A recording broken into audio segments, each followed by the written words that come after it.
Hi everyone! Hi! So we just came back from seeing Iron Man 3. We saw it on the day it came out in IMAX 3D. So basically everyone knows the story, you know. It's the final part of the trilogy of Iron Man and what's going to happen now.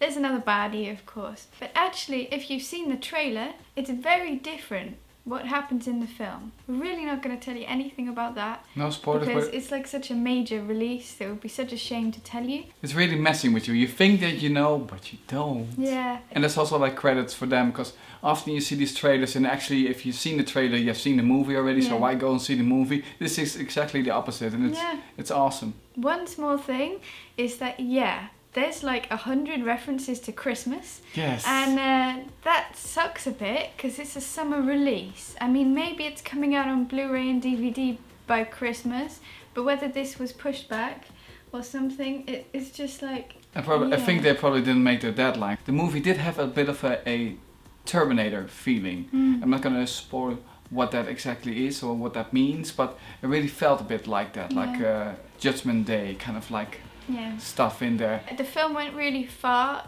away from these kind of cliches of comic book heroes and stuff. Actually, there were still a few bits like we had to liberate the Muslim women, and there was a bit of a joke about them being slaves, or are you already free or not from your sweatshop, and it was a bit like, do we need this? Because if we didn't have that little bit, the rest of the film is really great. It's like the Dark Knight series, you know? Yeah. It really is like a whole step further and more rich and more genuine and things like that, you know? We don't have to be corny. But we also felt like like we mentioned at the beginning quickly, the special effects are really amazing, you know? We watched the other two Iron Mans recently on Blu-ray and they were great, but this in IMAX, I mean, the screen is huge and really you don't pick out anything weird. Like, it doesn't feel like green screens, we don't feel like anything. It's great. And like you said, this 3D thing, you have these other movies that are like horrible. You can see, this is like the Wizard of Oz is like, okay, sometimes a bit like he's standing in front of his green screen where we're all gonna pretend like we don't see it. But we also used the 3D in a mature way, you know? We didn't need to throw something at the screen. We all get that now. We've been doing 3D for quite some years, and we don't need to throw bullets into people's faces all the time, and it felt mature. I think everything about it was mature, in a fun way, because there was a lot of laughs too. I mean, it wasn't a comedy, but it was, at some points you really made you laugh. And of course a bit of a love story, which everyone loves.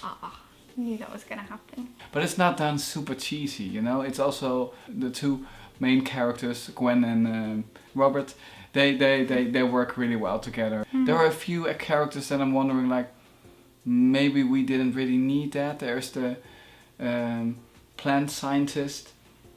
Did we really need her? Maybe a bit, but... And the most important thing, it was a long movie, but it wasn't dragging. No. It kept our attention all the time, and it's really something... The pacing was really good all the way. So. Yeah. So what are we going to give this movie? I'm going to give it 5 slices of cheese. I'm also going to give it 5 slices of cheese. Yeah. This really grabbed my attention and had a bit of everything. I think this takes itself a lot less seriously. I think it's a good film for anyone to see. So go and see it. Yeah. And we'll see you guys next time. Yeah. Bye. Bye-bye.